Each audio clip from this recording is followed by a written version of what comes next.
What's going on, guys? Today we're going to be talking about Kubota's LX2620 tractor loader backhoe. Behind me I have the HSD model, which is just a step above the SU Special Utility model, which is Kubota's baseline economy version within the LX series. So the HSD model does showcase quite a few more features than that Special Utility model. You got your mid PTO for a belly mower, you got your high back suspension seat, and your adjustable tilt steering column, just to name a few. So let's take a walk around the tractor, talk about its features, and why I decided to choose this particular model tractor for the use on my property. So starting at the front, I decided to go with the 54-inch loader bucket with the bolt-on cutting edge, and the reason I didn't go with anything larger is because we do have a heavily wooded property with narrow trails, tight turns, and narrow gated areas to access the livestock enclosures.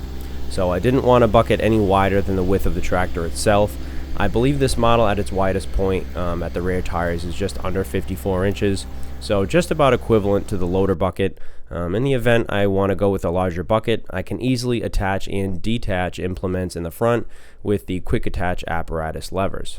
If you get a tractor, even not having the intention to change out the front implement frequently, get the quick attach levers so it's at least an option for you down the road, and it's going to be significantly easier to replace your bucket when the time comes or you decide to get an upgrade. So moving up from the loader, you have a load level indicator rod, which helps you easily determine the angle of the bucket, where it's seated in comparison to the ground. So when you're in the operator seat and doing leveling and grading type work, you won't have to lean over and guess how your loader is positioned, because you'll have a clear indication with the use of that feature. So in order to access your engine components, release the pin on the grill guard, turn the hood latch, and position the hood prop rod into the existing slot. So you'll be able to check your engine oil, your coolant level, radiator screen, and all your engine components that require regular maintenance. The engine is under 30 horsepower, so no emissions, and the hydrostatic transmission is extremely quiet in this model tractor. So even when I'm pushing into a stone or a dirt pile, this tractor is very quiet in comparison to some other models, as you won't get that hydrostatic transmission whine. So in the rear, we have a BH77 backhoe, 16-inch quad tooth bucket with a mechanical thumb. This backhoe is proven to be a workhorse, effectively getting through tasks on the property.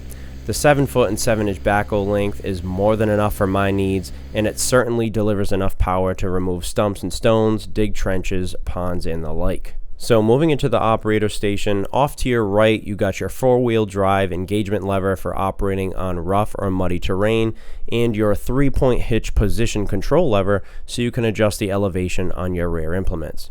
In front of that, you have your loader control lever to raise and lower your loader arms, adjust the bucket position, or activate the float feature for grading and leveling work. And below it, you have the locking mechanism for the loader control lever in the event you want it to remain stationary. In the center, you have your 3-point hitch lowering speed knob and differential lock pedal over to the left in the event that you need to activate both those rear tires in challenging ground conditions to improve your traction. On the front left of the floor is your steering wheel tilt pedal, so you can adjust that steering wheel position to what's most comfortable for you. And this is one of those features that the SU model does lack.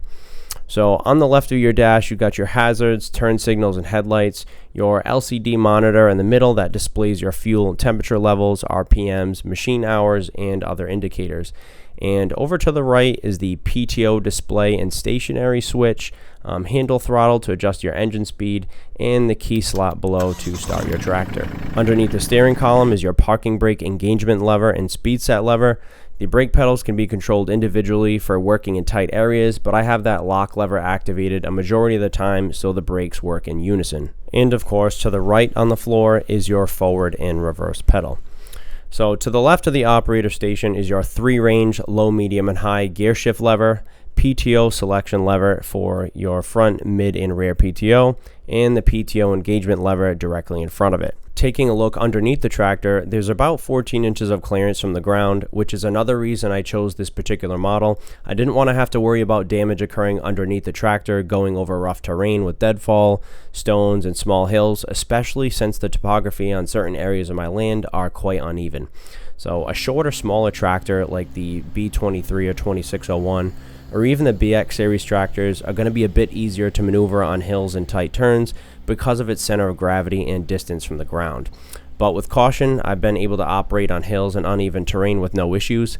It's all about being hyper vigilant of your surroundings, knowing your land, your machine, and what you're capable of as an operator. Tractor work isn't supposed to be fast work because rushing can lead to fatal mistakes, so it's important to remember that slow work is smooth and smooth is fast, because rushing tractor work is going to set you way behind if you end up damaging or flipping your machine, or even worse.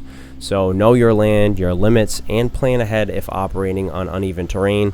But the height, weight, and overall size of this model tractor is great for working my land, and I have yet to have buyer's remorse in regards to its size.